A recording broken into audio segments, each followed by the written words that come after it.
I'd like to take a moment to let you all know about a new non-profit organization started by my brother Craig. It's called Treats and Truth. They fill oversized brown lunch bags with snack items, chips, crackers, popcorn, cookies, etc. Also, a bottle of water, toothbrush, toothpaste, sanitary wipes, and most importantly, a small gospel-tract book of John. No cigar? I'll have to talk to him about that. The bags are then hand-delivered to the homeless and people in need in and around the Los Angeles area. Let's help get this ministry off the ground. They're a 501c3 tax-exempt organization, so any and all donations are tax-deductible and greatly appreciated. Visit their website at treatsandtruth.org. Check out the show notes for the link. Also, please follow them on Facebook and Instagram. Thank you.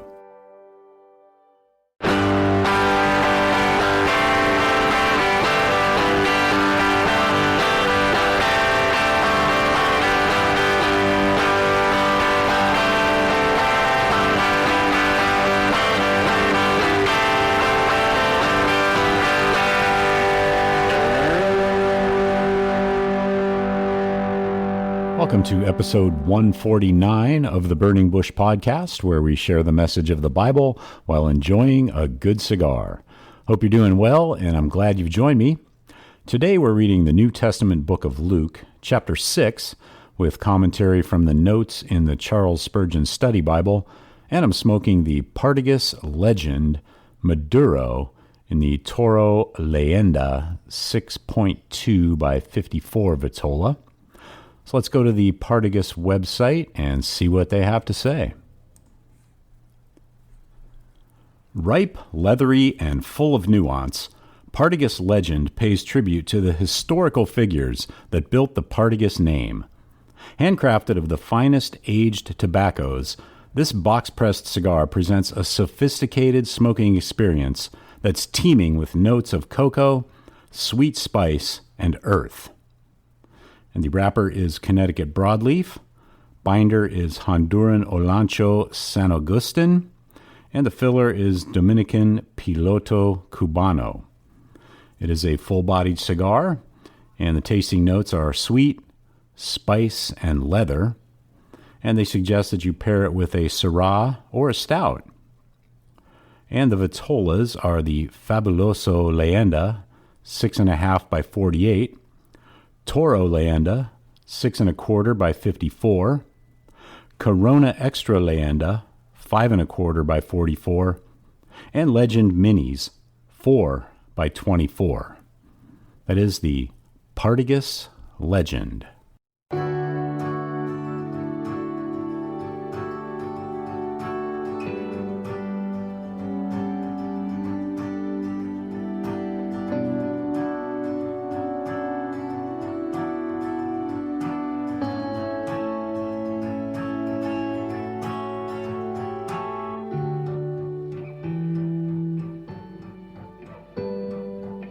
So let's get back into this week's reading of the book of Luke, chapter 6.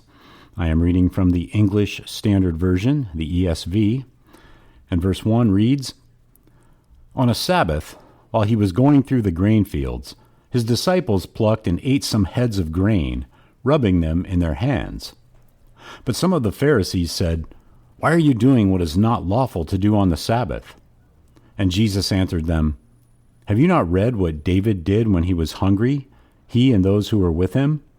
How he entered the house of God and took and ate the bread of the presence, which is not lawful for any but the priests to eat, and also gave it to those with him. And he said to them, The Son of Man is Lord of the Sabbath. On another Sabbath, he entered the synagogue and was teaching, and a man was there whose right hand was withered.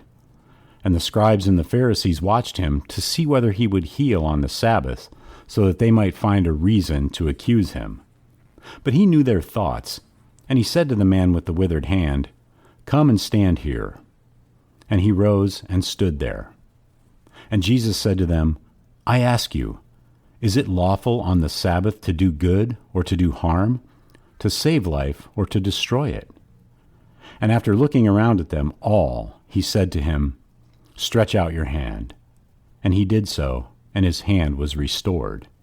But they were filled with fury and discussed with one another what they might do to Jesus.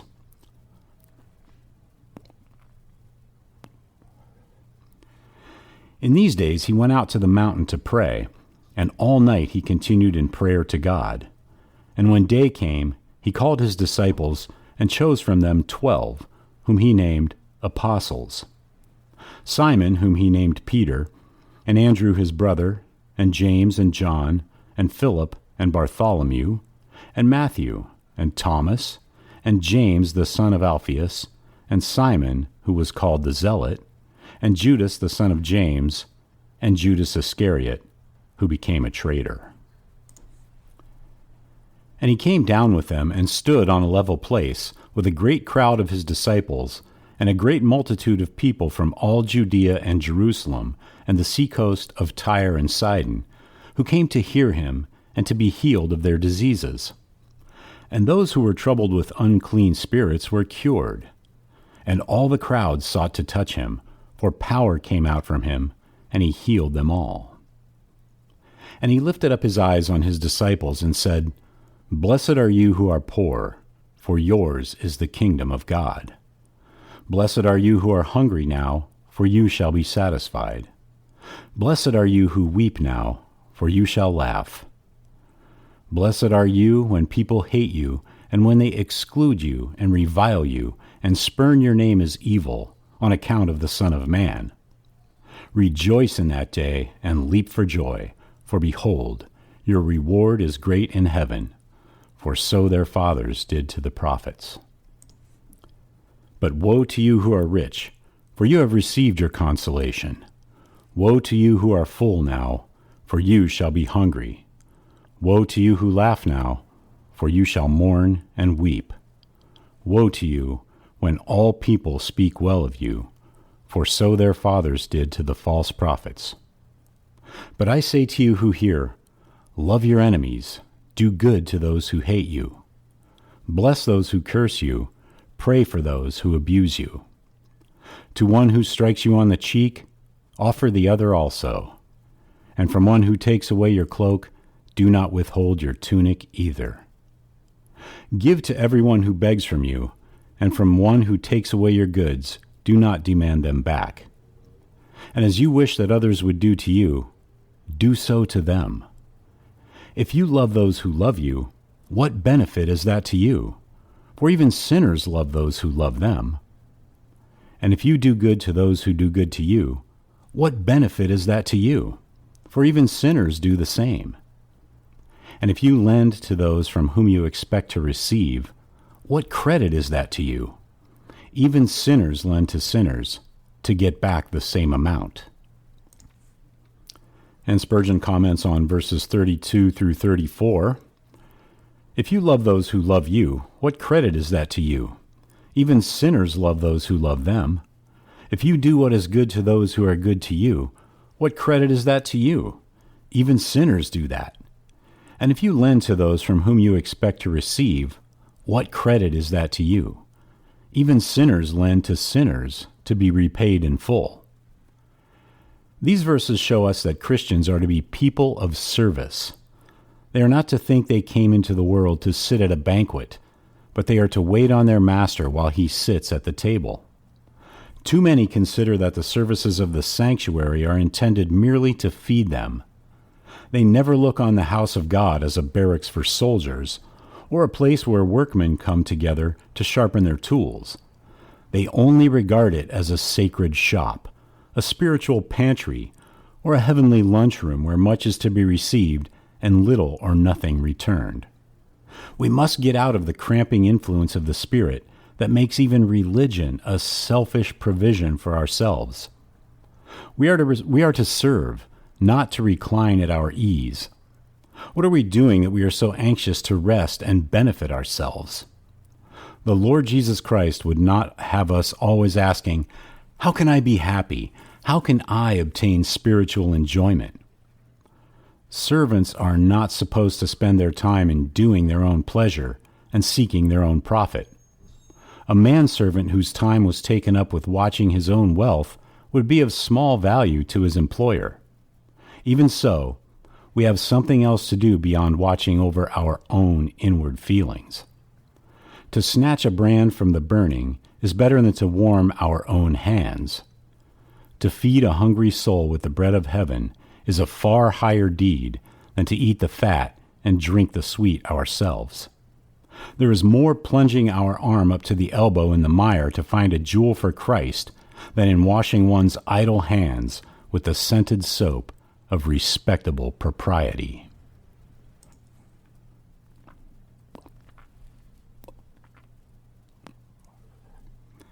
And back to Luke, verse 35. But love your enemies, and do good, and lend, expecting nothing in return, and your reward will be great, and you will be sons of the Most High, for he is kind to the ungrateful and the evil. Be merciful, even as your Father is merciful. Judge not, and you will not be judged. Condemn not, and you will not be condemned. Forgive, and you will be forgiven. Give, and it will be given to you. Good measure, pressed down, shaken together, running over, will be put into your lap. For with the measure you use, it will be measured back to you. He also told them a parable. Can a blind man lead a blind man? Will they not both fall into a pit? A disciple is not above his teacher, but everyone, when he is fully trained, will be like his teacher. Why do you see the speck that is in your brother's eye, but do not notice the log that is in your own eye? How can you say to your brother, Brother, let me take out the speck that is in your eye, when you yourself do not see the log that is in your own eye? You hypocrite, first take the log out of your own eye, and then you will see clearly to take out the speck that is in your brother's eye. For no good tree bears bad fruit, nor again does a bad tree bear good fruit. For each tree is known by its own fruit. For figs are not gathered from thorn bushes, nor are grapes picked from a bramble bush.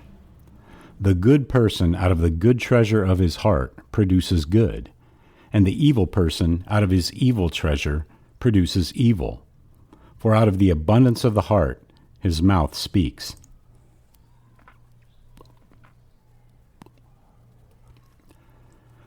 Why do you call me Lord, Lord, and do not do what I tell you? Everyone who comes to me and hears my words and does them, I will show you what he is like. He is like a man building a house who dug deep and laid the foundations on the rock. And when a flood arose, the stream broke against that house and could not shake it, because it had been well built.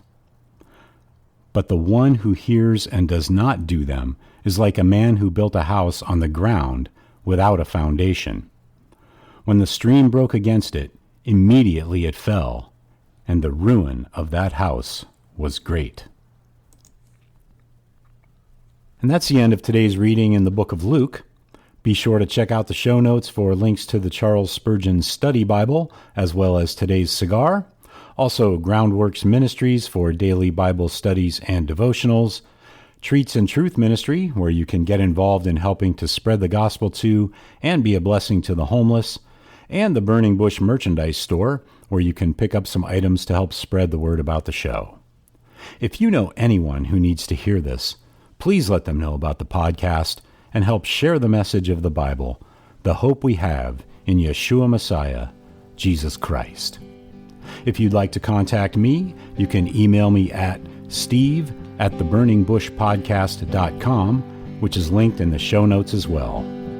So until next time, have a great day, have a great cigar, and God bless.